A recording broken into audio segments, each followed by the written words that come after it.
Chapter 8. Getting Started. There is gold everywhere. Most people are not trained to see it. I wish I could say acquiring wealth was easy for me, but it wasn't.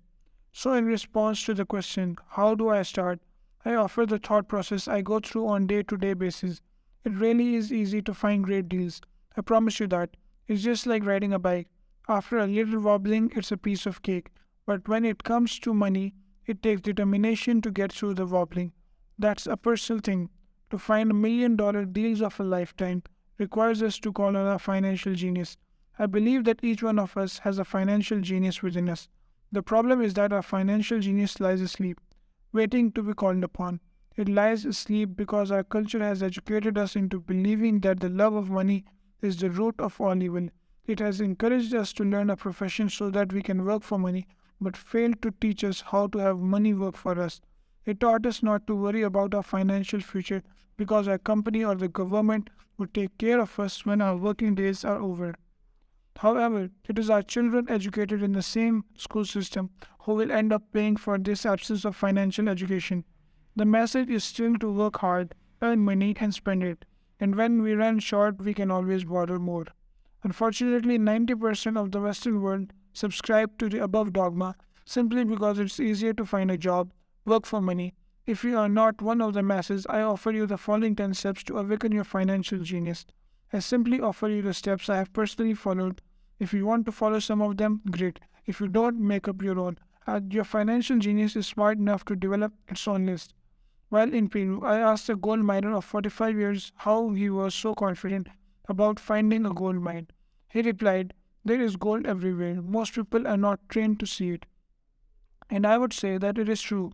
In real estate, I can go out and in a day come up with 4 or 5 great potential leads, while the average person will go out and find nothing, even though looking in the same neighborhood. The reason is that they have not taken the time to develop your financial genius. I offer you the 10 steps as a process to develop your God given powers, powers over which only you have control. Number 1. Find a reason greater than reality, the power of spirits. If you ask most people if they would like to be rich or financially free, they would say yes, but then reality sets in. The road seems too long with too many hills to climb. It's easier just to work for money and hand the access over to your broker. I once met a young woman who had a dream of swimming in the US Olympic team. The reality was that she had to get up every morning at 4 o'clock to swim for 3 hours before going to school. She did not party with her friends on Saturday night.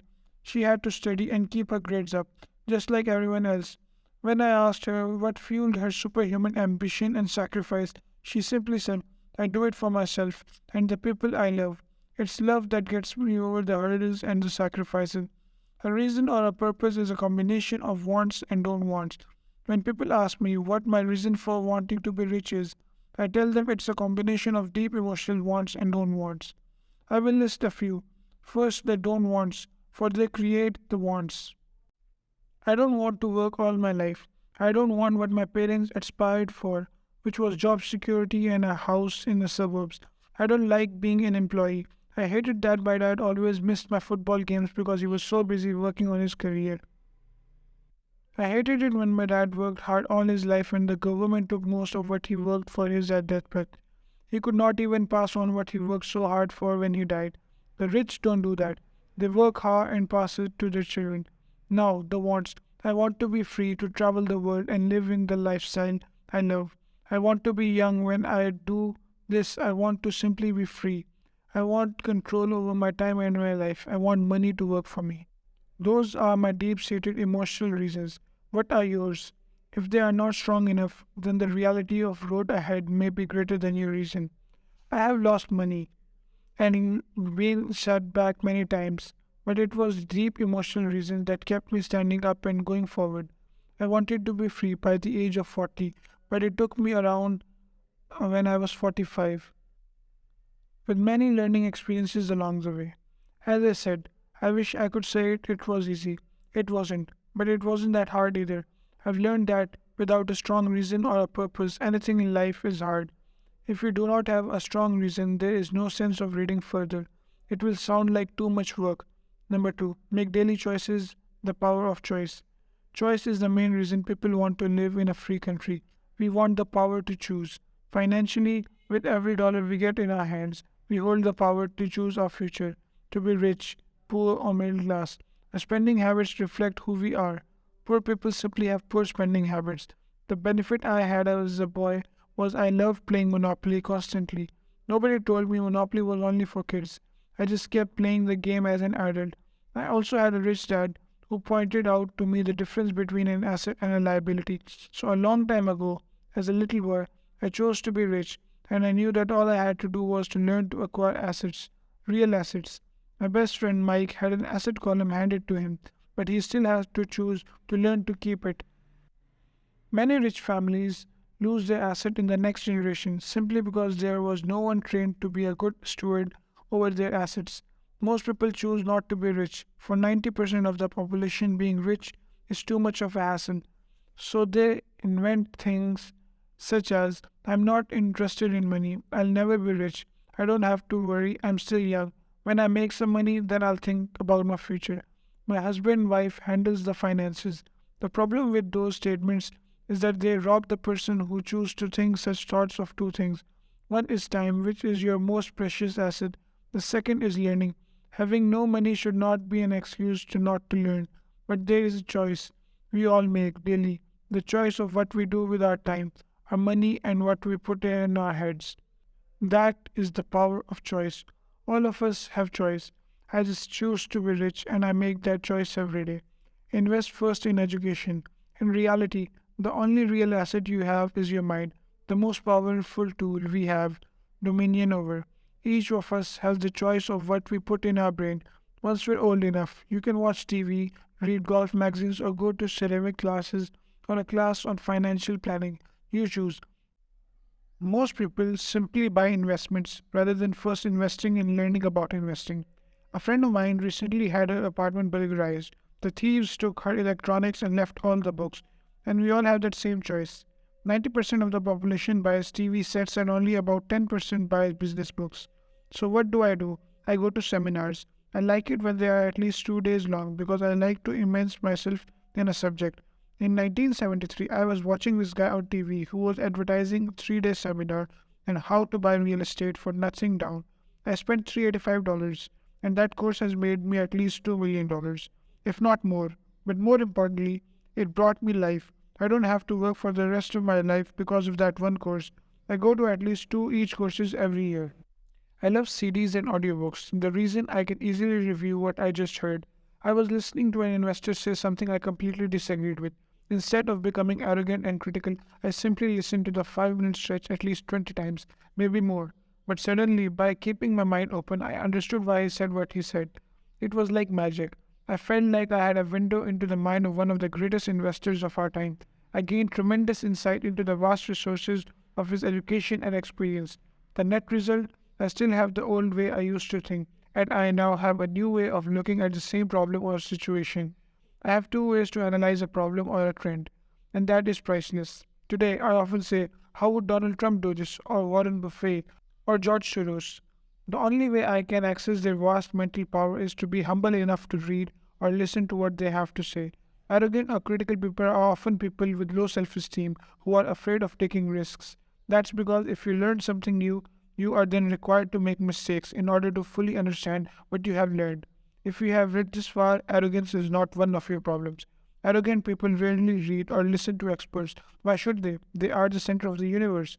There are so many intelligent people who argue or defend when a new idea clashes with the way they think. In this case, the so-called intelligence combined with arrogance equals ignorance. Each of us know people who are highly educated or believe they are smart, but their balance sheet paints a different picture. A truly intelligent person welcomes new ideas, for new ideas can add to the synergy of other accumulated ideas. Listening is more important than talking. If they were not true, God would not have given us two ears and only one mouth. Too many people think they with their mouth, instead listening to absorb new ideas and possibilities. They argue instead of asking questions. I take a long view on my wealth. I do not subscribe to the get rich quick mentality most lottery players or casino gamblers have. I may go in and out of stocks, but I'm on block and education. If you want to fly an airplane, I advise taking lessons first. I'm always shocked at people who buy stocks or real estate but never invest in their greatest asset, their mind. Just because you bought a house or two does not make you an expert on real estate. Number 3. Choose friends carefully. The power of association. First of all, I do not choose my friends by their financial statements. I have friends who have actually taken a vow of poverty as well as friends who earn millions every year. The point is that I learned from all of them. Now, I will admit there are people I have actually sought out because they had money. But I was not after their money, I was seeking their knowledge. In some cases, these people who had money have become dear friends. I've noticed that my friends with money talk about money. They don't do it to brag, they're interested in the subject. So, I learn from them and they learn from me. My friends who are in dire financial straits do not like talking about money, business, or investing. They often think it is rude or unintellectual. So, I also learn from my friends who struggle financially. I find out what not to do. I have several friends who have generated over $1 billion in their short lifetimes. The three of them report the same phenomena. The friends who have no money have never come to them to ask them how they did it. But they do come asking for one or two things or both, a loan or a job. Warning, don't listen to poor or frightened people. I have such friends, and while I love them dearly, they are the chicken littles of life. To them, when it comes to money, especially investments, it's always the sky is falling, the sky is falling. They can always tell you why something won't work. The problem is that people listen to them. But people who blindly accept down and room information are also chicken littles. As the old saying goes, birds of a feather flock together. If you watch business channels on TV, they often have a panel of so called experts. One expert will say the market is going to crash, and the other will say it's going to boom. If you're smart, you listen to both. Keep your mind open because both have valid points. Unfortunately, most poor people listen to the chicken little. I have had many close friends try to talk me out of a deal or an investment. Not long ago, a friend told me he was excited because he found a 6% certificate of deposit. I told him I earned 16% from the state government. The next day, he sent me an article about why my investment was dangerous. I have received 16% for years now, and he still receives 6%. I would say that one of the hardest things about wealth building is to be true to yourself and to be willing to not go along with the crowd. This is because in the market, it is usually the crowd that shows up late that is slaughtered. If a great deal is on the front page, it's too late. In most instances, look for a new deal. As we used to say as surfers, there is always another wave. People who hurry and catch a wave late usually are the ones who are wiped out. Smart investors don't time the market. If they miss a wave, they search for the next one and get themselves in position. This is hard for most investors because buying what is not popular is frightening. Timid investors are like sheep going along with the crowd, or their greed gets them, in which wise investors have already taken their profits and moved on. Wise investors buy investments when it's not popular. They know their profits are made when they buy, not when they sell. They wait patiently. As I said, they do not time the market. Just like a surfer, they get in position for the next big swell. It's all insider trading. There are forms of insider trading that are illegal, and there are forms of insider trading that are illegal. But either way, it's insider trading. The only distinction is how far away from inside you are. The reason you want to have rich friends is because that is where the money is made. It's made in non-information. You want to hear about the next boom? Get in, get out before the next bust. I'm not saying do it illegally, but the sooner you know, the better your chances are for profits with minimal risk. That is what friends are for, and that is financial intelligence. Number 4, master a formula and then learn a new one. The power of learning quickly. In order to make bread, every baker follows a recipe, even if it's only held in their head. The same is true for making money. Most of us have heard the saying, you are what you eat. I have a different slant. I say, you become what you study. In other words, be careful what you learn, because your mind is so powerful that you become what you put in your head. For example, if you study cooking, you then tend to cook. If you don't want to be a cook anymore, then you need to study something else. When it comes to money, the mass generally has one basic formula they learned in school, and it's this: work for money, the predominant formula. I see in the world is that every day millions of people get up, go to work, earn money, pay bills, balance checkbooks, buy some mutual funds, and go back to work. That is the basic formula or a recipe. If you're tired of what you're doing or you're not making enough, it's simply a case of changing the formula via which you make money. Years ago, when I was 26, I took a weekend class called How to Buy Real Estate Foreclosures. I learned a formula. The next trick was to have the discipline to actually put it into action what I had learned.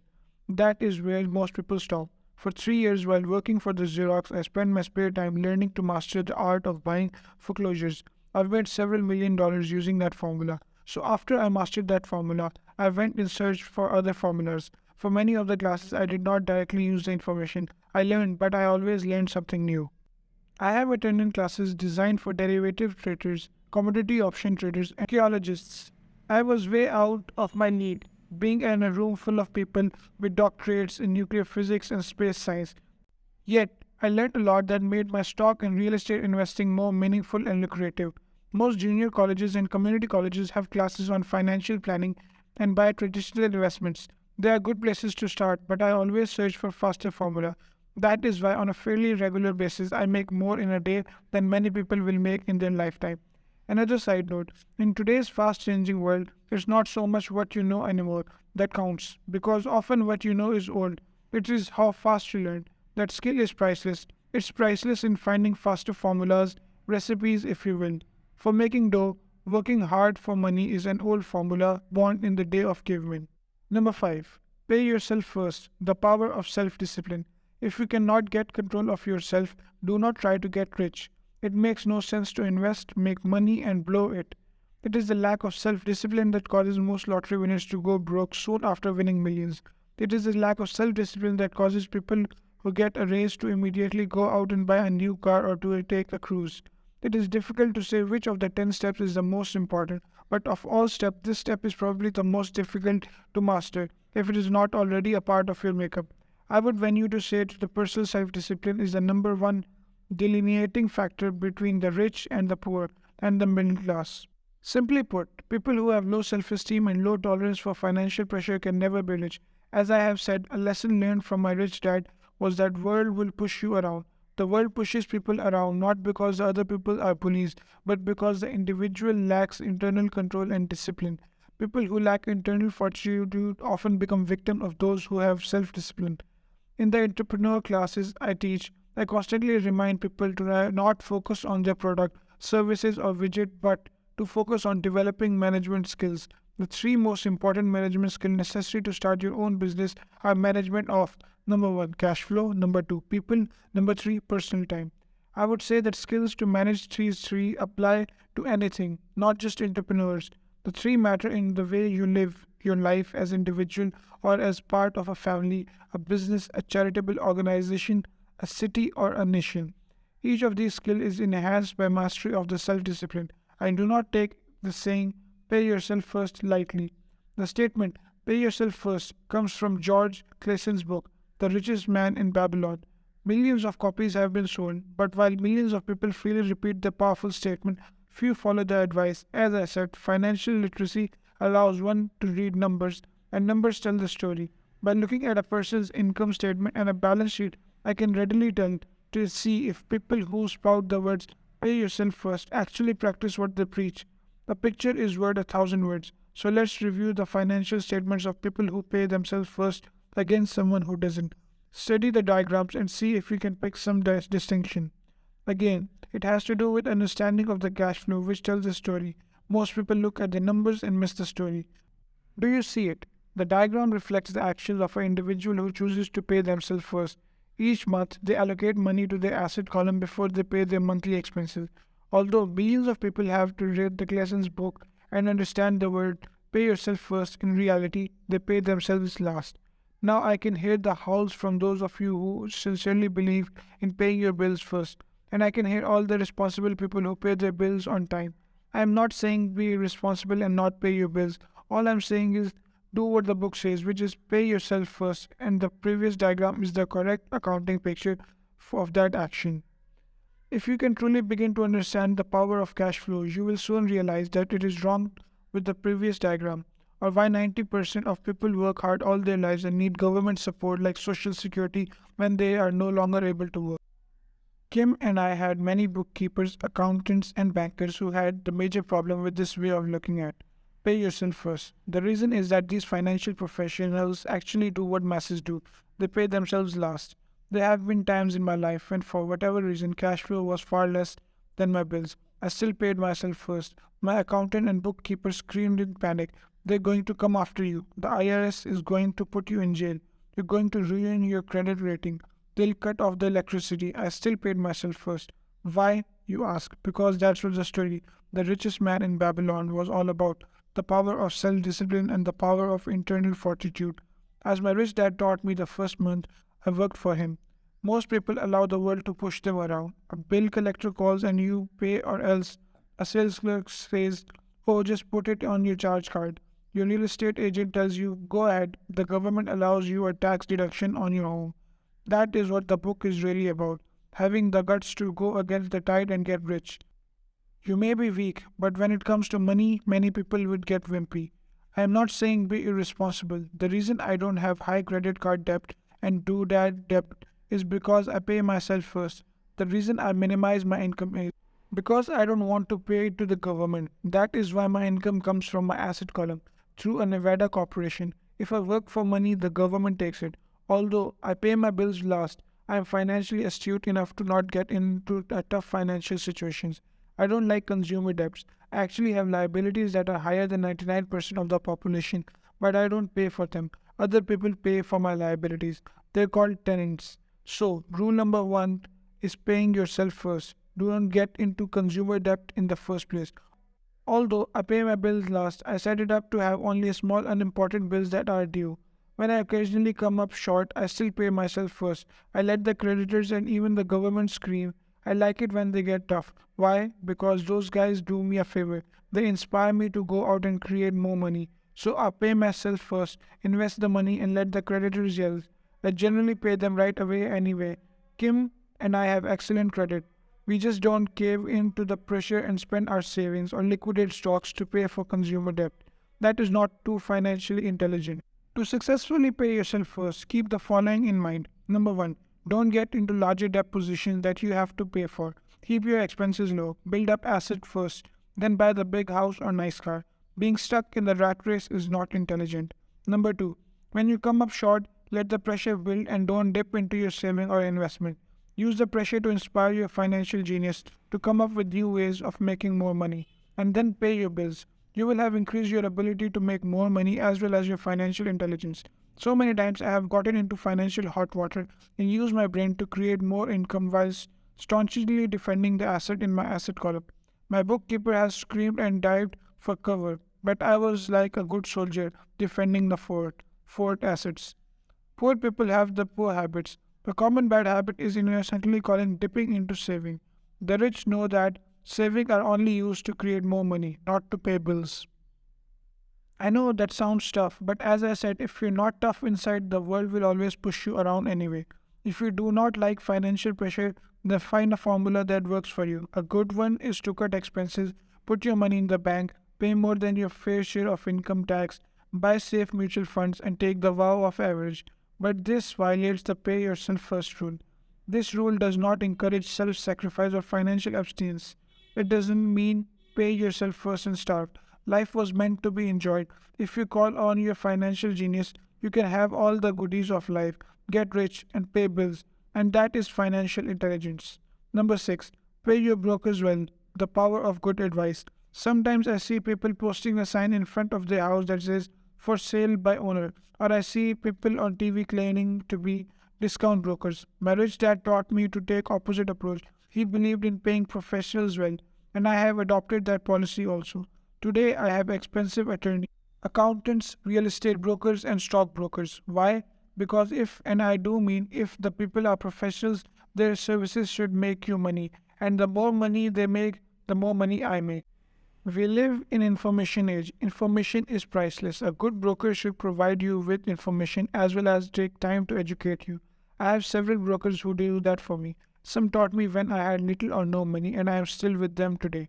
When I pay broker is tiny in comparison with what kind of money I can make because of the information they provide. I love it when my real estate broker or stock broker makes a lot of money because that usually means I made a lot of money. A good broker saves me time in addition to making me money.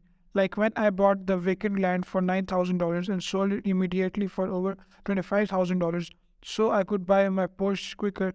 A broker is my eyes and ears in the market. They're there every day, so I do not have to be. I'd rather play golf. People who sell their houses on their own must not value their time much. Why would I want to save a few bucks when I could use that time to make more money or spend it with those I love? What I find funny is that so many poor and middle class people insist on tipping restaurant help 15 to 20%, even for bad services, but complain about paying a broker 3 or 7%. They enjoy tipping people in the expense column and stiffing people in the asset column. That is not financially intelligent. Keep in mind that not all brokers are created equal. Unfortunately, most brokers are only salespeople. They sell, but they themselves own little or no real estate. There is a tremendous difference between a broker who sells houses and a broker who sells investments. The same is true for stock, bond, mutual fund, and insurance. Brokers who call themselves financial planners. When I interview any paid professional, I first find out how much property or stocks they personally own and what percentage they pay in taxes. And that applies to my tax attorney as well as my accountant. I have an accountant who minds his own business. His profession is accounting, but his business is real estate. I used to have an accountant who was a small business accountant, but he had no real estate. I switched because we did not love the same business. Find a broker who has your best interest at heart. Many brokers will spend time educating you, and they could be the best you find. Just be fair, and most of them will be fair to you. If all you can think about is cutting the commission, then why would they want to help you? It's just simple logic. As I said earlier, one of the management skill is the management of people. Many people only manage people they feel smarter than and they have power over. Many middle managers remain middle manager, failing to get promoted because they know how to work with people below them, but not with people above them. Their real skill is to manage and reward the people who are smarter than you in some technical area. That is why companies have a board of directors. You should have one too. That is financial intelligence. Number 7. Be an Indian giver. The power of getting something for nothing. When the first European settlers came to America, they were taken aback by cultural practice some American Indians had. For example, if a settler was cold, the Indian would give the person a blanket. Mistaking it for a gift, the settler was often offended when the Indian asked for it back. The Indians also got upset when they realized the settlers did not want to give it back. That is where the term Indian giver came from, a simple cultural misunderstanding. In the world of asset column, being an Indian giver is vital to wealth. The sophisticated investor first question is, how fast do I get my money back? They also want to know what they get for free, also called a piece of the action. That is why the ROI or return on investment is so important. For example, I found a small condominium that was in foreclosure a few blocks from where I lived. The bank wanted $60,000 and I submitted a bid for $50,000, which they took, simply because along with my bid was a cashier's check for $50,000. They realized I was serious. Most investors would say, aren't you trying up a lot of cash? Would it not be better to get a loan on it? The answer is not in this case. My investment company uses this condominium as a vacation rental in the winter months when the snowbirds come to Arizona. It rents for $2,500 a month for 4 months out of the year. For rental during the off season, it rents only $1,000 a month. I had my money back in about 3 years. Now I own this asset which pumps money out for me, month in, month out. The same is done with stocks. Frequently, my broker calls and recommends I move a sizable amount of money into stocks of a company that he feels is about to make a move that will add value to the stock, like announcing a new product. I will move my money in for a week or a month while the stock moves up. Then I pull my initial dollar amount out and stop worrying about the fluctuations of the market because my initial money is back and ready to work on another asset. So my money goes in, then it comes out, and I own an asset that was technically free. True, I have lost money on many occasions, but I only play with money I can afford to lose. I would say on an average 10 investments, I hit some home runs on 2 or 3 while 5 or 6 do nothing, and I lose 1 or 2 or 3. But I limit my losses to only the money I have in at the time. People who hate risk put their money in the bank. In the long run, safe savings are better than no savings, but it takes a long time to get your money back, and in most instances, you don't get anything for free with it. On every one of my investments, there must be an upside, something for free, like a condominium, a mini storage, a piece of free land, a house, stock shares, or an office building. And there must be limited risk or low risk idea. There are books devoted entirely of this subject, so I will not talk about it here. Ray Kroc of McDonald's fame sold hamburger franchise not because he loved hamburgers, but because he wanted the real estate under the franchise for free. So wise investors must look more than ROI. They look at the asset they get for free once they get their money back. That is financial intelligence. Number 8. Use assets to buy luxuries. The power of focus. A friend's child has been developing a nasty habit of burning a hole in his pocket. Just 16. He wanted his own car. This excuse all his friends' parents gave their kids cars. The child wanted to go into his saving and use it for a down payment. That was when his father called me and then came to see me. Do you think I should let him do it, or should I just buy him a car? I answered, it might relieve the pressure in about short term, but what have you taught him in the long term? Can you use this desire to own a car and inspire your son to learn something? Suddenly, the lights went on, and he hurried home. 2 months later, I ran into my friend again. Does your son have his new car? I asked. No, he doesn't, but I gave him $3,000 for the car. I told him to use his money instead of his college money. Well, that's generous of you, I said. Not really. The money I came with a hedge. So what was the hedge? I asked. Well, first we played your cash flow game. We then had a long discussion about wise use of money. After that, I gave him a subscription to the Wall Street Journal and a few books on the stock market. Then what? I asked. What was the catch? I told him the $3,000 was his, but he could not directly buy a car with it. He could use it to find a stockbroker and buy and sell stocks. Once he had made $6,000 with the $3,000, the money would be his for the car, and the $3,000 would go in his college fund. And what are the results? I asked. Well, he got lucky early in his trading but lost everything a few days later. Then he really got interested. Today I would say he is down $2,000, but his interest is up. He had read all the books I bought him and he's gone to the library to get more. He reads the Wall Street Journal voraciously, watching for indicators. He got only $1,000 left, but his interest and learning are sky high. He knows that if he loses that money, he works for 2 more years, but he does not seem to care. He even seems uninterested in getting a car because he found a game that is more fun. What happens if he loses all the money? I asked. We'll cross that bridge when we get to it. I'd rather have him lose everything now than wait till our age to risk losing everything. And besides, that is the best $3,000 I've ever spent on his education. What he is learning will serve him for life, and he seems to have gained a new respect for the power of money. As I said earlier, if a person cannot master the power of self-discipline, it is best not to try to get rich. I say this because although the process of developing cash flow from an asset column is easy in theory, what's hard is the mental fortitude to direct money to the correct use. Due to external temptation, it is much easier in today's consumer world to simply blow money out of the expense column. With the weak mental fortitude, the money flows into the paths of least resistance. That is the cause of poverty and financial struggle. The following example illustrates the financial intelligence needed to direct the money and make more money. If we give 100 people with $10,000 at the start of the year, I believe that at the end of the year, 80 would have nothing left. In fact, many would have credited greater debt by making down payment on a new car, refrigerator, electronics, or a holiday. 16 would have increased that $10,000 by 5 to 10%. 4 would have increased it to $20,000 or on to the millions. We go to school to learn a profession so we can work for money. It is my opinion that it's just important to learn how to have money work for you. I love my luxuries as much as anyone else. The difference is I don't buy them on credit. It keeps up with the John's trap. When I wanted to buy a Porsche, the easy road would have been to call my banker and get a loan. Instead of choosing to focus in the liability column, I chose to focus in the asset column. As a habit, I use my desire to consume to inspire and motivate my financial genius to invest. Too often today, we focus on borrowing money to get the things we want instead of focusing on creating money. Money is easier in short term but harder in the long term. It's a bad habit that we as individuals and as a nation have gotten into. Remember, the easy road often becomes hard, and the hard road often becomes easy. The earlier you can train yourself and those you love to be masters of money, the better. Money is a powerful force. Unfortunately, people use the power of money against themselves. If your financial intelligence is low, money will run all over you. It will be smarter than you. If money is smarter than you will work for it all your life. To be the master of money, you need to be smarter than it. The money will do as it is told. It will obey you. Instead of being a slave to it, you will be the master of it. That is financial intelligence.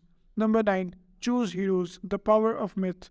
When I was a kid, I greatly admired Willie Mays, Hank Aaron, and Yogi Berra. They were my heroes, and I wanted to be just like them.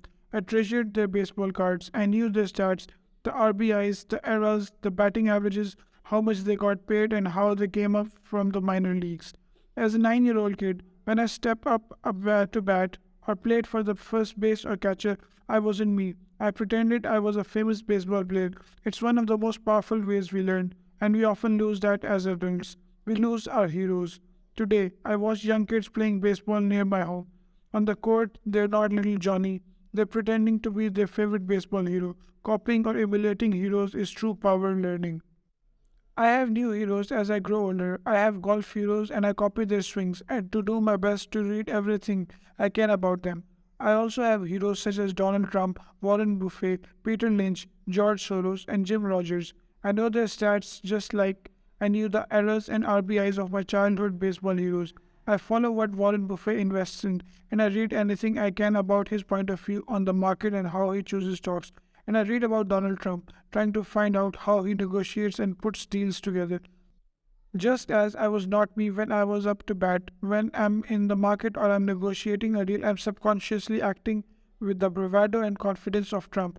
Or when analyzing a trend, I look at Joe as Warren Buffett were doing it. By having heroes, we tap into a tremendous source of raw genius. But heroes do more than simply inspire us. Heroes make things look easy. Making it look easy convinces us want to be just like them.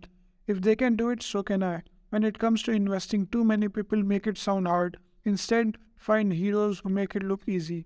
Number 10. Teach and you shall receive. The power of giving. Both of my dads were teachers. My rich dad taught me a lesson I have carried all my life, the necessity of being charitable or giving. My educated dad gave me a lot of his time and knowledge, but almost never gave away money. He usually said he would give when he had some extra money, but of course there was rarely any extra. My rich dad gave money as well as education.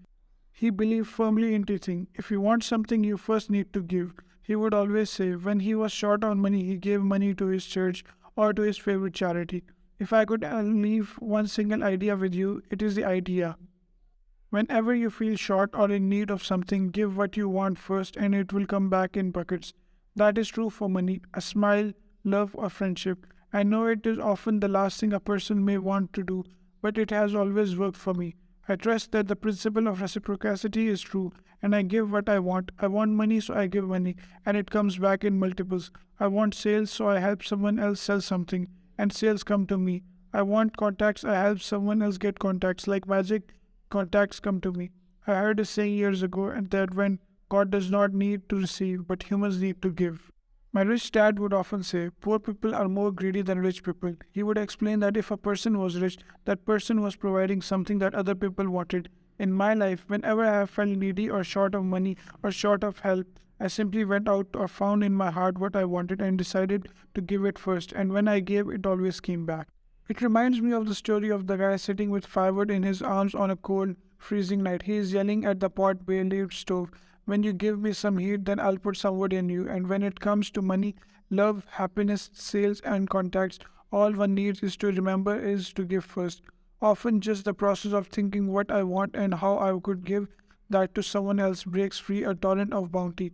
Whenever I feel that people aren't smiling at me, I simply begin smiling and saying hello.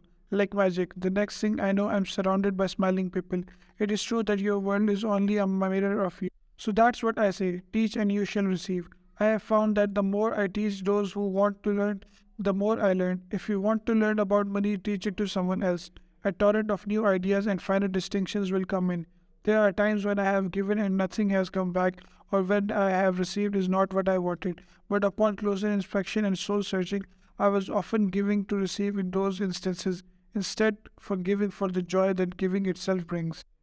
My dad taught teachers and he became a master teacher. My rich dad always taught young people his way of doing business. In retrospect, it was that generosity with what they knew that made them smarter. There are powers in this world that are much smarter than we are. You can get there on your own, but it's easier with the help of the powers that be. You only need to be generous with what you have.